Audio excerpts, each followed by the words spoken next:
येत्या काही तासांमध्ये धाराशिव मधल्या पवनराजे हत्याकांड खटल्याचा निकाल लागणार आहे आणि हा खटला नेमका काय आहे, या खटल्याच्या निकालानंतर धाराशिव जिल्ह्याचं राजकारण बदलणार आहे का?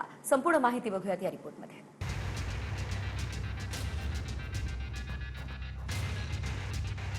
गेल्या 3 पिढ्यांपासून फक्त राजकीयच नाही तर कौटुंबिक पातळीवरही वैर असणारं कुटुंब म्हणजे धाराशिवचं पाटील आणि निंबाळकर घराणं. 20 वर्षांपूर्वी एका हत्येनं धाराशिवसह महाराष्ट्र हादरला होता. त्याच हत्येचा फैसला काही तासांवर येऊन ठेपलाय. हा फैसला एका हत्येचा असला तरी त्यामुळे धाराशिवचं सारं राजकारण पुन्हा एकदा ढवळून निघणार आहे. पाटील आणि निंबाळकर 20 वर्षांपूर्वी हे कुटुंब नात्यानं आणि मनानंही एकत्र होतं. मात्र एक हत्या घडली आणि कधी काळी जीवाला जीव देणाऱ्या माणसांनी एकमेकांचं राजकारण संपवण्याच्या शपथा घेतल्या. हत्येनंतर 20 वर्षांपूर्वीच पवनराजे निंबाळकर कैलासवासी झाले. त्यांचे पुत्र ओमराजे निंबाळकर धाराशिवचे खासदार आहेत. दुसरीकडे हत्येचा आरोप असणारे माजी गृहमंत्री पद्मसिंह पाटील वृद्धपकाळामुळे सार्वजनिक जीवनात वावरत नाही. त्यांचे पुत्र राणा जगजितसिंह पाटील तुळजापुरातून भाजपचे आमदार आहेत. एका हत्येशी या वैरत्वाचं कनेक्शन काय? दोन्ही घराण्यांमधला वाद 3 पिढ्यांपासून का चालत आलाय हे समजून घेण्यासाठी आपण थोडं मागे जाऊया. डॉक्टर पद्मसिंह पाटील आणि पवनराजे निंबाळकरांचा धाराशिवच्या राजकारणात दरारा होता. नात्यानं दोघेही चुलत भाऊ. मात्र एकाच्या नावापुढे पाटील आणि दुसऱ्याच्या नावापुढे निंबाळकर. भाऊ असूनही दत्तक कारणानं आडनावं बदलली. 5 पिढ्यांपूर्वी निंबाळकरांचे मूळ पुरुष होते भूपालसिंह राजे निंबाळकर. भूपालसिंहांच्या 7 पैकी संताजी आणि बाजीराव नावाची 2 मुलं होती. यापैकी बाजीराव हे तेरच्या पाटलांना दत्तक गेले.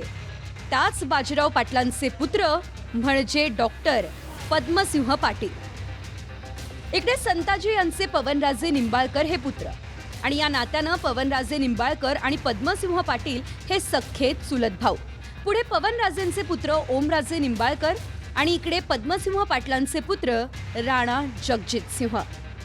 फक्त बाजीराव पाटलांना दत्तक गेल्यानं एक कुटुंब पाटील झालं आणि दुसरं कुटुंब मात्र निंबाळकर राहिलं. आता या दोन्ही घराण्यात वाद का झाला तेही समजून घेऊयात.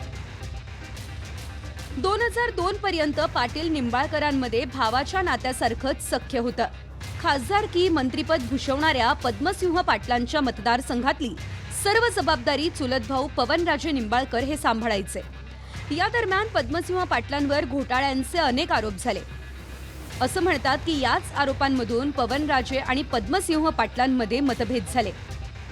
मतभेदाचा परिणाम दुरावण्यात आणि पुढे 2004च्या निवडणुकीत एकमेकांविरोधात उभा राहण्यामध्ये झाला. पद्मसिंह पाटील अवघ्या काही मतांच्या फरकानं जिंकले. पुढे 2006 मध्ये मुंबईमध्ये पवनराजेंची गोळीबार करून झालेल्या हत्येनं संपूर्ण महाराष्ट्र ढवळून निघाला. सीबीआयनं या प्रकरणात पद्मसिंह पाटलांना अटक केली आणि त्याच खटल्याचा निकाल पुढच्या काही तासांमध्ये लागणार आहे. वडिलांच्या हत्येनंतर निंबाळकर कुटुंबापुढे दुःखाचा डोंगर होता. जिल्ह्यात राजकीयदृष्ट्या पद्मसिंह पाटील घराण्याचं पारडं जड होतं. वडिलांच्या हत्येवेळी ओमराजे निंबाळकर वयाच्या 20शीत होते. अशा पडत्या काळात उद्धव ठाकरेंनी ओमराजेंना राज्याच्या राजकारणामध्ये संधी देऊन आमदारकीचं तिकीट दिलं आणि ओमराजे पहिल्यांदा आमदार म्हणून निवडून आले. आमदारकीनंतर ठाकरेंनी ओमराजेंना 2 वेळा खासदारकीचंही तिकीट दिलं. कठीण काळात ठाकरेंनी साथ दिली आणि त्यामुळे त्यांना मरेपर्यंत सोडणार नाही असं ओमराजे अनेक सभांमधून म्हणायचे. तुझ्या आजानं माझ्या वडिलांची सुपारी देऊन त्यांचा खून केला. किती राग येत असेल मला, काय वेदना असतील माझ्या. 7 बहिणीच्या पाठीवर माझे वडील एकुलती एक. माझ्या आजीला काय वाटत असेल, माझ्या आजोबाला काय वाटत असेल. अरे तू ज्या वयाचा आज आहे तेवढंही वय आमचं नव्हतं, त्याच्यापेक्षा बारके होता. काय वाटत असेल आम्हाला. इतक्या नालायक अवलादी तुम्ही, इतकी नीच वागणारी तुम्ही. ज्या कारणासाठी कैलासवासी पवनराजे निंबाळकर साहेबाला संपवलंय, राजकारणासाठी संपवलं ना, तुझं राजकारण ह्या जन्मात यशस्वी होऊ देणार नाही, शपथ घेऊन बाहेर पडलोय. दरम्यान निकालानंतरच आपण निर्णय घेऊ असं विधान ओमराजेंनी केलं. त्यामुळे साऱ्यांच्याच भुवया उंचावल्यात. जर हत्येत पद्मसिंह पाटील दोषी ठरले तर त्याचा परिणाम राणा जगजितसिंह पाटलांच्या राजकारणावर होणार आहे. राणा सध्या भाजपचे आमदार आहे. ते फक्त भाजपचेच आमदार नाही तर राष्ट्रवादीच्या सुनेत्रा पवारांचे नात्यानं भाचेही लागतात. दुसरीकडे ज्या वडिलांच्या हत्येवरून ज्यांनी सदैव पद्मसिंह पाटलांना टार्गेट केलं त्याच पाटलांच्या परिवारासोबत आता निंबाळकर युतीधर्म निभावतील का, हा प्रश्न खासदार निंबाळकरांनाही विचारला जातोय. थोडक्यात पवनराजेंच्या हत्येचा निकाल धाराशिवचं राजकारण पुन्हा बदलणार आहे.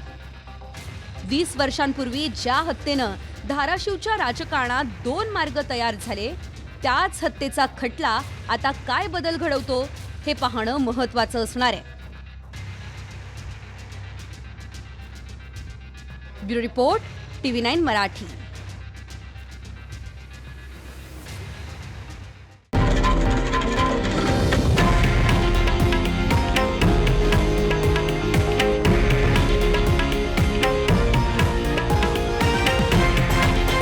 हे आहे देशातील नंबर 1 न्यूज नेटवर्क आणि आपण पाहत आहात TV9 मराठी, एकमेव.